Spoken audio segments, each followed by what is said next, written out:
Amara stood frozen in the middle of Balagun Market, surrounded by hundreds of people. The afternoon sun blazed overhead, casting shadows everywhere, except beneath her feet. A woman selling tomatoes screamed and pointed. "Witch, she has no shadow." The crowd turned. Amara ran, her designer heels clicking against the concrete as vendors and shoppers scattered. Her phone buzzed incessantly in her hand. 1 million notifications, 1 million followers, and 1 million regrets. "I thought it was just a metaphor," she whispered, ducking into an alley. "I thought I was being clever." But 3 weeks ago, Amara had been nobody. The influencer who sold her shadow for 1 million follower. 3 weeks earlier. The fluorescent lights of the call center buzzed like angry wasps. Amara stared at her computer screen, half listening to an angry customer complain about their data plan while scrolling through Instagram on her phone. "Ma, I understand your frustration," she started, but the woman on the line had already launched into another tirade. On her phone, Zara's story appeared. Her best friend was at another brand event, this time at the Eco Hotel. Designer dress, professional photos. The caption read, "Blessed and grateful folded sparkles, brand ambassador living my best life." Amara's stomach twisted. She and Zara had started their content creation journey together 3 years ago. Same dreams, same hustle. But while Zara had skyrocketed to 500,000 followers, Amara remained stuck at 8,000. "Are you even listening to me?" the customer shouted. "Yes, Ma, let me transfer you to my supervisor." Amara clicked the transfer button and slumped in her chair. Her supervisor, Mr. Williams, appeared behind her. "Amara, that's the third transfer this hour. Focus." "Sorry, sir," she muttered. When her shift finally ended at 6 p.m., Amara took 2 buses back to her cramped self-contained Inyaba. Her roommates, Grace and Mercy, were already home, cooking rice and stew in the shared kitchen. "Amara, come and eat," Grace called out. "I'm not hungry." Amara collapsed on her mat in the corner of the room they shared. She pulled out her phone and opened her content creation app.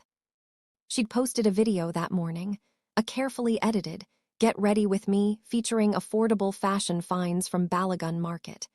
7 hours later, 143 views, 23 likes, 4 comments. 3 of those comments were from her mother.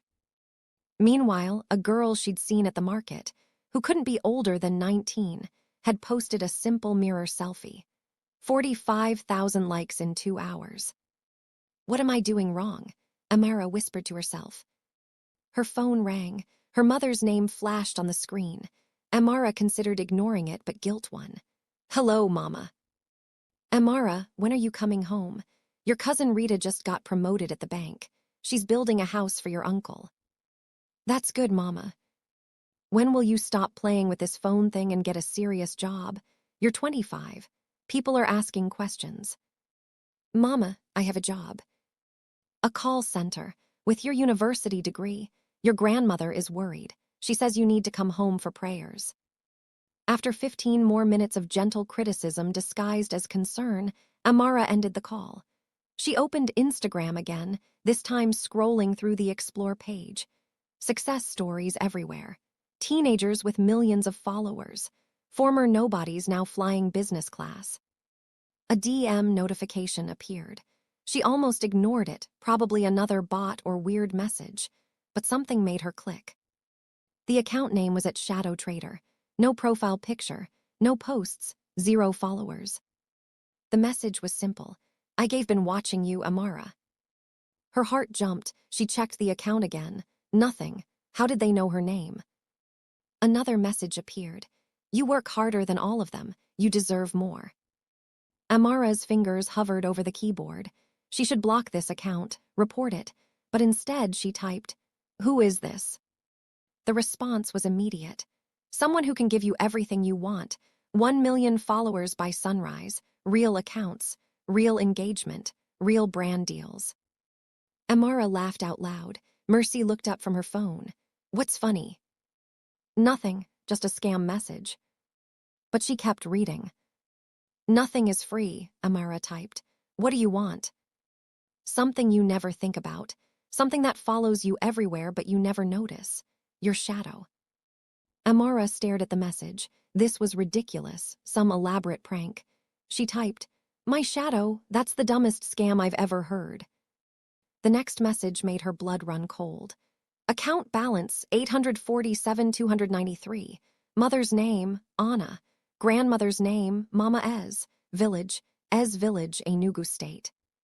Amara's hands trembled. How did they know all this? Still think it's a scam, the message read. She should have stopped there. Should have blocked the account, maybe even reported it to the police. But desperation is a powerful thing. How does it work? She typed. Step outside at 3:33 a.m., stand under the moonlight, say these words, "I trade my shadow for the spotlight." Your shadow will come to me, the followers will come to you. Simple exchange. Amara threw her phone across the mat. This was insane. Shadows aren't real things you can trade. This was clearly some kind of elaborate joke. She tried to sleep, but her mind wouldn't stop racing. At 2:30 a.m., she was still wide awake, staring at the ceiling. Her phone buzzed. Another Instagram notification Zara had posted from a yacht. The caption, "When God says yes, nobody can say no, blessed." Amara picked up her phone and opened her messages. At Shadow, Trader had sent one more message. "Tick-tock, Amara. The offer expires at dawn. Stay invisible or step into the light. Choose." At 3:15 a.m., Amara stood up quietly, careful not to wake her roommates. She crept outside into the compound. The moon was full and bright, casting sharp shadows across the concrete. She felt ridiculous standing there in her old nightgown, but something deeper than logic pushed her forward. "This is crazy," she whispered to herself. Her phone buzzed. At Shadow Trader. "Say the words." Amara took a deep breath. "I trade my shadow for the spotlight." For a moment, nothing happened. Then the air went completely still. No night sounds, no distant traffic, nothing. The temperature dropped. Amara looked down at her shadow, and her blood froze. It was moving. Not with her, but independently, like something alive. It began to peel away from the ground like wet paper, dissolving into black smoke that spiraled upward and vanished into the night sky. The cold hit her then, not outside, but inside. Like something essential had been carved out of her chest. She grabbed her phone with shaking hands.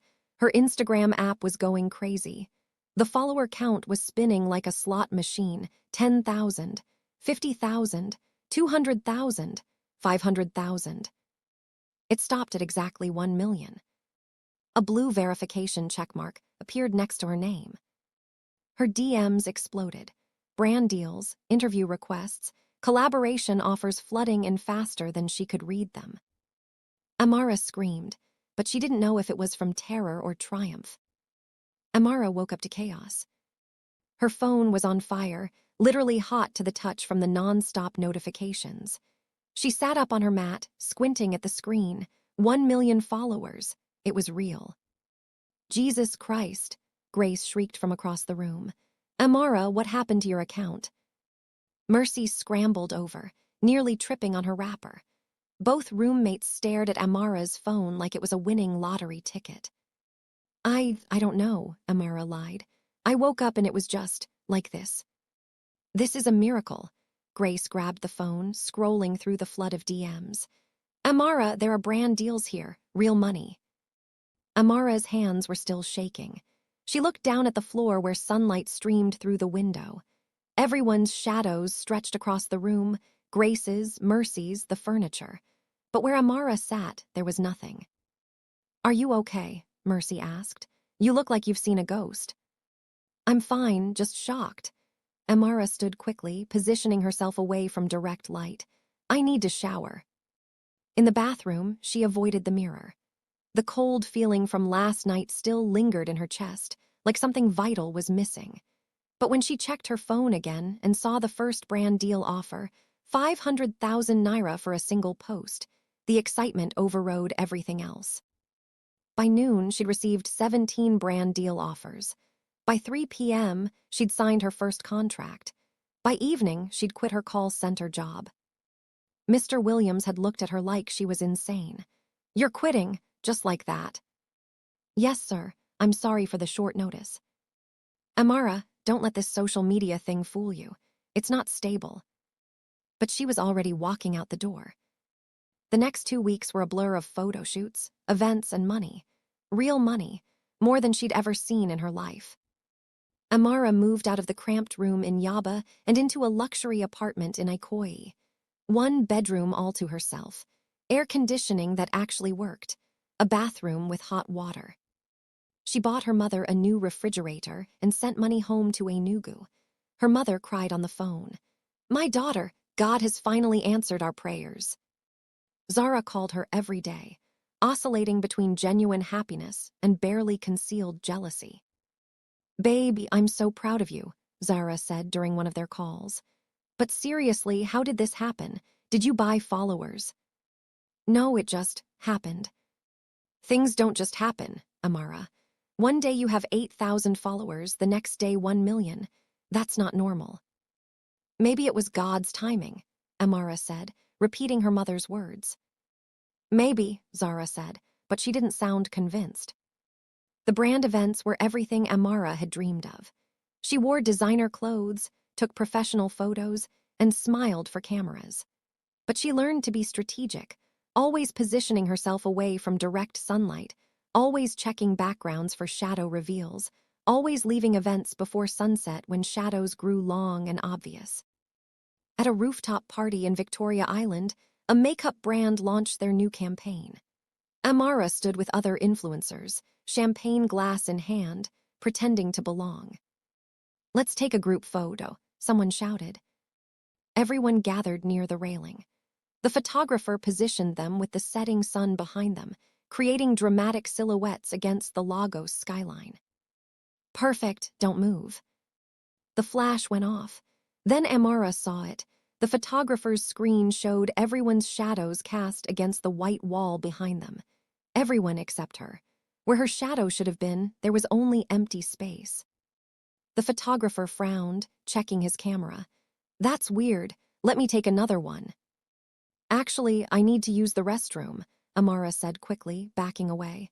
Take it without me. In the bathroom, she splashed water on her face. Her reflection stared back, tired eyes, forced smile. But something was off about the reflection. It moved a half-second too slow, like it was lagging. You're just paranoid, she whispered to herself. But the cold feeling in her chest grew stronger. The signs started small. Food tasted wrong, like ash in her mouth no matter what she ate. The expensive sushi from the brand event, the jollof rice from her favorite restaurant, even her mother's cooking when she visited Enugu. Everything was flavorless. She felt cold constantly, even in the Lagos heat. While everyone else complained about the humidity, Amara wore sweaters indoors. Then there were the children. At the market, filming content about affordable luxury, a little girl pointed at her and screamed. The child's mother snatched her up, glaring at Amara with fear and disgust. What's wrong with that woman? The mother whispered loudly. Can't you see, she's cursed. Amara pretended not to hear and kept filming, but her hands shook. At a restaurant, a toddler at the next table stared at her, then burst into tears. The parents apologized, confused by their child's reaction. He never does this with strangers. I'm so sorry. But Amara was starting to understand. Children could see what adults ignored. The worst incident happened at a club.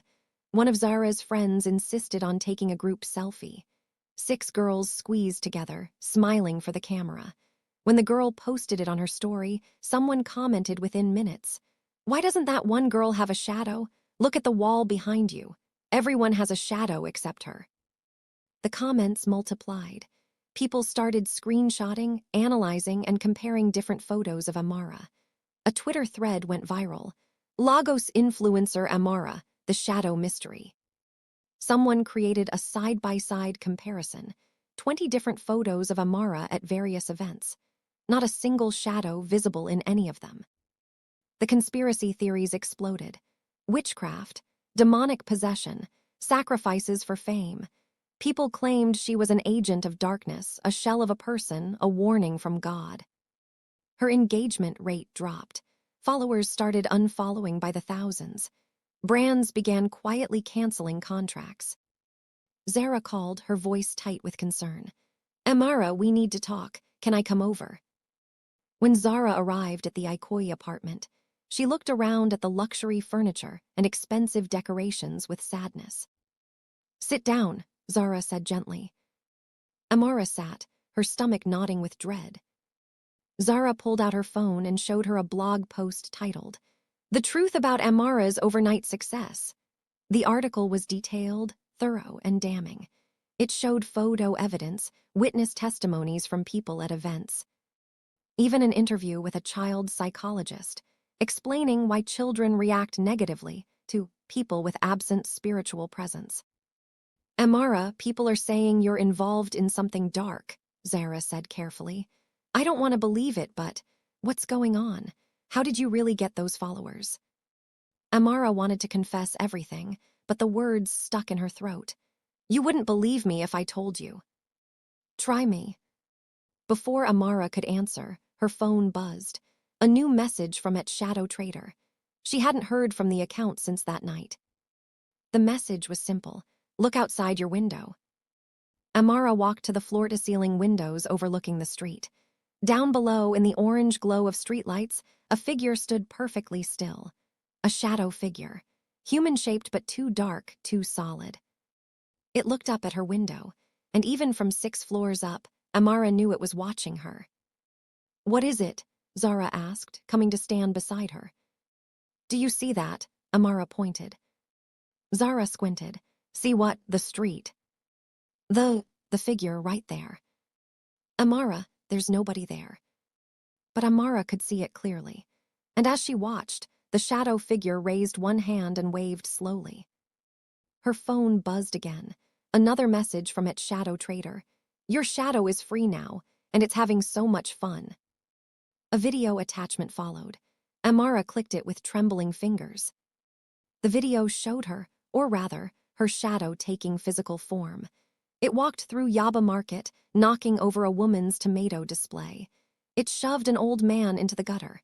It entered a shrine at midnight and desecrated the altar. All while looking exactly like Amara's silhouette. "No," Amara whispered. "No, no, no." More videos appeared in her DMs. Different people had captured footage of the shadow figure causing chaos across Lagos. And in every video, people recognized the shape as belonging to Amara. The final message from @Shadow Trader made her knees weak. "Every dark deed it performs, you will be blamed for. Fame has a price, Amara. You wanted the spotlight. Now everyone is watching." Zara grabbed her arm. "Amara, what is happening? You're scaring me." Amara finally broke down and told her everything. The desperate night, the impossible deal, the shadow she traded for followers. Zara stared at her in horror. "You did what?" "I didn't think it was real. I thought it was just some crazy scam." "Amara, you need help, serious help." Watch out for episode 2. If this story resonated with you, please hit that subscribe button. We share modern African folktales every week, stories with ancient wisdom for contemporary struggles. Drop a comment below. What would you never trade for fame? I'd love to hear your thoughts.